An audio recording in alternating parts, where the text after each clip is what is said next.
जब आप रात को 2 बजे सारा काम ख़त्म करके सो के चलो भई अब तो सुबह सुकून है, क्योंकि पहले ऑर्डर का पिकअप है 1 बजे और कस्टमर का सोते वक्त ही मैसेज आ जाए कि भई पिकअप टाइम 1 बजे से चेंज होकर 9 बजे हो गया है, तो फिर क्या था? फिर कुछ भी नहीं होना था। फिर मैं सो गई और सुबह उठते साथ ही बच्चों को 7:40 मैंने उनको स्कूल रवाना किया और उसके बाद मैंने ये केक बनाना स्टार्ट कर दिया। थैंक गॉड कि मैंने केक की बेस का काम सुबह के लिए नहीं रखा था। ये सारा काम मैंने अ डे बिफ़ोर ही इसको करके रख दिया था, क्योंकि ये केक जाना था गुजरावाला और मुझे इसको अच्छे से चिल करना था ताकि ये ट्रैवलिंग के दौरान ख़राब ना हो। तो बस फिर मैंने बच्चों को भेजने के बाद इस केक के ऊपर फटाफट से काम स्टार्ट किया। और सबसे जो बुरी बात थी, जो कि मेरी बुरी बात है कि मैं अक्सर चीज़ें ऑर्डर करने में ना बहुत टाइम लगा देती हूँ। तो बस मेरी रेड फॉन्डेंट हुई हुई थी एंड, और मैंने कहा कि चलो यार सुबह ऑर्डर करके मंगवा लेंगे। और इसके 1-2 प्रिंट थे, मैंने कहा चलो सुबह 1 बजे का पिकअप है तो उठूँगी तो फिर आराम से कर लूँगी।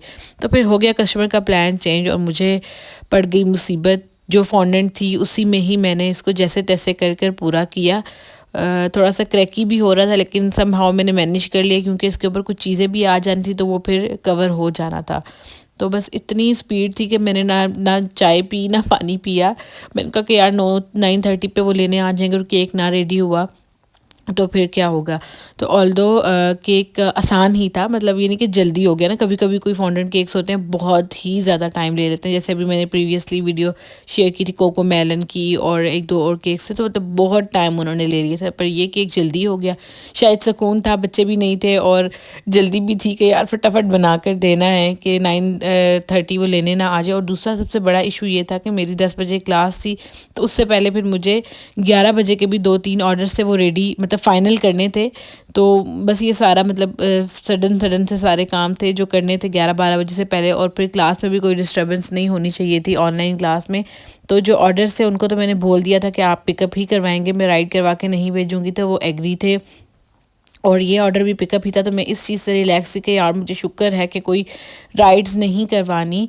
लेकिन बस इस केक के जो पिकअप टाइम ने ना मुझे थोड़ा सा मतलब जल्दी में डाल दिया। पर फिर भी जल्दी में भी मतलब मुझे तो लगता है कि केक बहुत प्यारा बना है। आपने कमेंट सेक्शन में बताना है कि कैसा बना। और यहाँ पर मैं ये लेडी बग की आइज़ बना रही थी। ये कोई टूल नहीं है, बस मैंने अपने ही आइडिया से, अगर आपका आर्ट वर्क अच्छा है तो आप थोड़ा सा आइडिया तन और मतलब उसी को यूज़ करते हुए अपना दिमाग इस्तेमाल करते हुए चीज़ें बना सकते हो, क्योंकि हर चीज़ के लिए ना टूल ना मिलते हैं और ना ज़रूरत है लेने की। आपको सिर्फ वही टूल लेने होते हैं जो कि डेली बेसिस पे आपके यूज़ हो रहे हैं, तो फिर वो आपके काम में आसानी कर देते हैं। जैसे अब ये ऑर्डर है, ये इस थीम का ऑर्डर कभी कभी आता है, तो फ़िलहाल तो मैंने ना इसके लिए कोई टूल देखा है और ना ही मतलब ये कि लेने की ज़रूरत है, क्योंकि ये once in a blue moon यानी कि 2-3 महीने बाद कभी एक इसके ऊपर कोई ऑर्डर आ जाए तो ज़रूरत नहीं होती है। फॉन्डेंट जो है वो रेडीमेड ही थी और केक की बेस को मैंने किस तरह से रेडी किया वो मैं वीडियो के आगे आप लोगों को बताती हूँ कि किस तरह से मैंने केक बेस रेडी की थी। और फिर इन कस्टमर ने ना मुझसे इतना ज़्यादा काम करवाने के बाद फिर ये टाइमली लेने भी नहीं आए, जैसे कि हमेशा करते हैं। पूरे 12 बजे आए मेरी क्लास एंड होने के बाद। तो चलें, फिर भी शुक्र है कि टाइमली काम ख़त्म हो गया। तो मेरे से तो स्पीडें लगवाई, नाश्ता पानी के बगैर ही मैं काम कर रही थी। और ये ना ये जो लेटर्स मैंने केक बोर्ड पे लिखे हैं, ये मैंने कल, मुझे एक कस्टमर ने कहा था कि उनको एक अर्जेंट केक चाहिए, तो मैंने उनके लिए लिख कर रखे थे। और फिर बाद में उन्होंने पेमेंट भी नहीं की, ऑर्डर भी नहीं किया। थैंक गॉड कि मैंने उनका मज़ीद कोई काम नहीं किया था, तो इस वजह से पेमेंट के बगैर ऑर्डर कन्फर्म नहीं होता। जब पेमेंट आती है तो फिर ही काम स्टार्ट होता है, तो वो मेरी मेहनत कभी भी वेस्ट नहीं जाती। वो मैंने कल हैप्पी बर्थडे कर हबी कट करके रखा होता और वही सारा मैंने बोर्ड पर अटैच कर दिया, हैप्पी बर्थडे। और इवन के हबी के स्पेलिंग भी यूज़ हो गए वो नेम में, जो बच्ची का नेम था, आई डोंट नो, अब मेरे जहन में नहीं है कि क्या नेम था।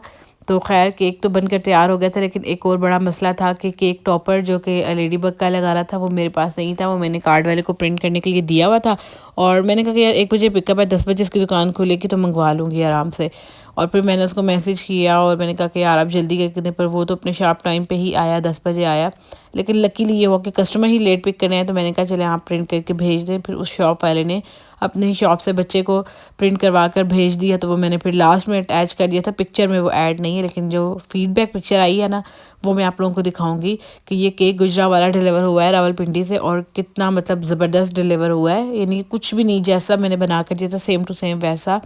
तो बस ये है कि अगर कस्टमर मेंशन कर दे कि ये ट्रैवल टाइम है, तो फिर बेकर जो है ना उसी लिहाज से ही केक को रेडी करता है। तो मैंने भी यही किया मैं अभी यहाँ पे अभी आगे आप लोगों को बताऊंगी कि मैंने इस केक में नॉर्मल केक से क्या चेंजेस की थी जिसकी वजह से ये थोड़ा सा मतलब स्टेबल रहा और इजीली डिलीवर हो गया था। अच्छा, और ये जो ग्रीन वाला केक था ना, ये इवनिंग में जाना था, पर ये भी मैंने रात को ही रेडी कर दिया था। और ये वाले कप केक्स जो थे ये भी सुबह 11 बजे का उनका पिकअप टाइम था, तो उन्होंने भी टाइमली अपना पिक करवा लिया था। मतलब कभी कभी सारे कस्टमर एक जैसे नहीं होते, कभी कभी कोई जल्दी भी टाइमली भी पिक करवा लेता है। तो बस उन्होंने टाइमली ही अपनी राइड करवा कर ना तो ऑर्डर पिक करवा लेते। सारा कुछ मैंने रात को ही लिख दिया था, बस ये ग्लिटरिंग रह गई थी, तो मैंने कहा यार चलो ये सुबह कर लेंगे, तो बस वो मैंने फिर सुबह कर ली थी। और इसके अलावा एक और ऑर्डर था, वो भी पिक करना, उसका भी पिकअप टाइम 11 बजे ही था, तो वो भी कुछ बॉयज़ ही थे, लड़के थे, आकर ले गए थे, लेकिन वो भी टाइमली ले गए थे। तो वही बात है कि सारे एक जैसे नहीं होते, इन्होंने जो टाइम दिया था उस पर आकर वो ये दोनों कस्टमर्स जो हैं वो अपनी चीज़ें ले गए थे। अच्छा, ये कुछ रात के सीन है, मतलब ये केक जो है ना, इसके लिए मैंने इसमें चेंजिंग ये की है कि मैंने गनाश की रेशियो थोड़ी सी इंक्रीज़ कर दी। लाइक जैसे आजकल जो है वो मौसम इस तरह का है कि मैं किलो में तकरीबन 700 तक क्रीम डालती हूँ आउटर लेयर के लिए, और इनर लेयर के लिए 800 900 तक जा रही है। लेकिन मैंने ये किया कि जो मैं आउटर लेयर के लिए यूज़ करती थी वो मैंने थोड़ी सी इनर लेयर के लिए यूज़ कर ली, और जो इनर लेयर के लिए आउटर लेयर के लिए जो यूज़ करती थी वो मैंने 2 into 1 कर दी।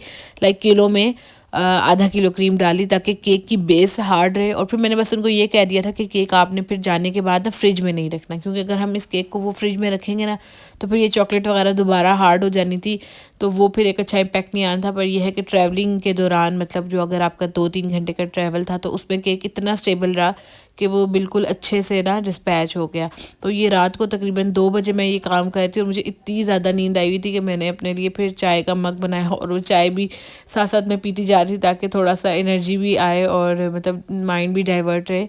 तो बस इस तरह से मैंने ये फिर ये सारे केक्स ना मैंने रात को ही बना दिए थे ताकि सुबह बस डिस्पैचिंग करनी हो। और this is the feedback picture, ये टॉप पर मैंने लास्ट में अटैच कर दिया, तो आप देख लेंगे गुजरा वाला भी डिलीवर हुआ है तो कैसे बिल्कुल परफेक्ट डिलीवर हुआ है, उसमें कुछ भी 19-20 का भी फ़र्क नहीं आया। और जब ये उन्होंने पिक्चर शेयर की तो मेरी भी खुशी की इंतहा नहीं थी।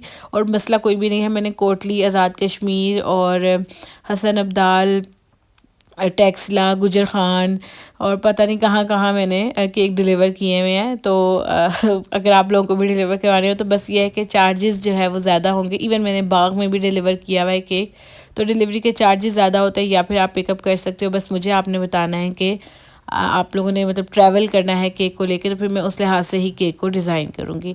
तो आई होप कि आप लोगों को आज की वीडियो अच्छी लगी होगी।